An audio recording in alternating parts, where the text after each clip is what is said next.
ชอบตาเรือใช่ไหมนั่นตัวบงกลชอบโอ้ยปีไม่ต้องปีต้องปีนั่นตัวบงกลนั่นanh cũng đa lên nhá với ngày nắng á ai bà con chỉ mình cứ thâu mấy ខ្ញុំមិនជឿបាយទេខ្ញុំតាំងឯង ê bông chung nước chắc sẽ là đây thôi nhá ខ្ញុំមិនជឿបាយទេបាយបែកគ្រូទីផងខ្ញុំតាំងឯង ê à trái nó chung nước trắng អូយមុខមិញតើឡើងស្អាតហ្មងហើយឡើងភេង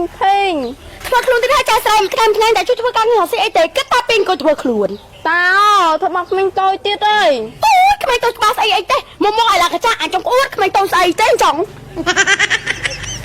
ណែអង្គុយមកកញ្ចក់ទៀតហើយមែនពេលគាត់ជួយរកស៊ីអីទេមួយថ្ងៃគាត់ទៅធ្វើខ្លួនណាហើយបើអូននៅតើអូនធ្វើអីតើស្បើមកមិនចង់ប៉ាន់អំហៃបាក់ហើយចាយធ្វើ86ឆ្នាំហើយស្ងាត់មកទៅទៅរកបនស្រន់គាត់លោកមានមកពី3នៅចឹងស្រីជួយចាហើយមិនទុកប៉ុន្មានដើម6ដើមបើមិន6ដើមអីតា3ដើមមកអូយទៅដៃតាចាំហ្នឹងហើយស្អីទេអាចារ្យហើយនឹងតានេះទៅធ្វើស្អីទេទៅតាមមើលគាត់សិន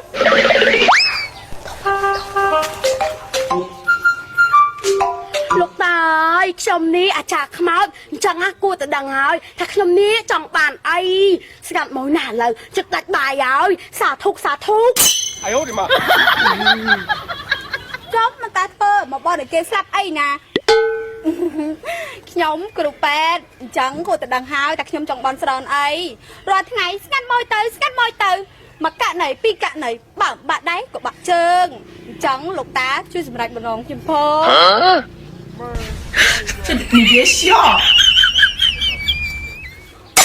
ចំមកអាចារ្យនឹងតាធ្វើមកបងតែគេងាប់អីណាខ្ជិលខ្វល់អូយព្រះអូយបាក់ចាខ្មៅវិញបងតែគេងាប់ហើយបើអ្នកគ្រូពេទ្យនោះវិញបាច់ទេបងតែគេផឹកស្រាសវឹងកាប់គ្នាមកកាក់ដៃពីរកាក់ដៃអាងបានលុយថ្ងៃនេះម៉ែខ្ញុំនិយាយថាខ្ញុំដើរតាមកដើរចង្រៃសើយមានគ្រោះថ្នាក់តែខ្ញុំជឿទេហួយឥឡូវរើតែញ៉ាយអូនមិនសិនហួយមិនញ៉ាយអ្នកគ្រូពេទ្យទេមកអាក្រក់ឲ្យចិត្តអាក្រក់ទៀតបានតែគេអញ្ចឹងទៀតកើតទេខ្ញុំ你别笑Well, I'm not a crook. មកចង់ញ៉ាអូនអីណាឲ្យថៅចឹងទៅស្បែកមុខបែកមាត់ចឹងទៅប្រាប់អាចារ្យសិនបង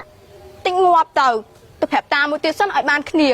ក្បាលឯងហ្នឹងដូចឯងម៉ែប្រហែលមិនជឿតែឥឡូវបែកមុខមកខ្ទេចអើយម៉ែអើយមិនត្រឹមបែកមុខបែកមាត់នេះសុំតែគ្រឿងក្នុងខ្ញុំនេះក៏មិនខ្ទេចដែរបាទខ្ញុំនិយាយទៅជួបខ្ញុំទៅពេទ្យសិនចាំសួរតែម៉ែចង់សួរទៅពេទ្យសិនចាំសួរតែម៉ែចង់សួរទៅពេទ្យសិនចាំសួរអូយោម៉ែហៅពេទ្យមកអីខ្ញុំពេទ្យខ្ញុំអាចារ្យខ្មោចខ្ញុំមកស្រីស្អាតតែបងឯងតាក់តងមកញោមបងឯងភ្លេចហ៎ស្រីស្អាតម្នាក់ហ្នឹងហើយធ្វើខ្ញុំគ្រូថ្នាក់អីហេម៉ែហៅពេទ្យមកបានណាចាប់បាច់ហៅអាចារ្យខ្មៅមកទៅអីហ្នឹងអូយម៉ែដឹងដែរកូនម៉ែហៅតែពេទ្យទៅអាចារ្យខ្មៅក៏មកតាមហើយមីអូនស្រីនេះក៏មកតាមបងអូនស្រីខ្ញុំមកដោយសារវាអ្នកបកហេតុហើយខ្ញុំគ្រូពេទ្យអ្នកព្យាបាលតាខ្ញុំអាចារ្យខ្មៅបើអ្នកជំងឺងាប់យកទៅដុតនិយាយអញ្ចឹងបានទៀតហើយបានតែជុំនិយាយទៅពេទ្យសិនចាំសួរអូយឥឡូវប្រាប់សិនមកឈឺកន្លែងណាថាទៅពេទ្យសិនចាំសួរអាឆ្លើយសិនមកអើយទៅពេទ្យសិនចាំសួរតែខ្ញុំជាគ្រូពេទ្យខ្ញុំចង់ដឹងលេងយកទៅពេទ្យលើហ្នឹងមកយកទៅពេទ្យយកទៅអីទេយកទៅវត្តមកទៅហើយមិនចឹងមកកូនខ្ញុំសាប់បាននេះមកថាទៅពេទ្យសិនចាំសួរឡើងងាប់បាត់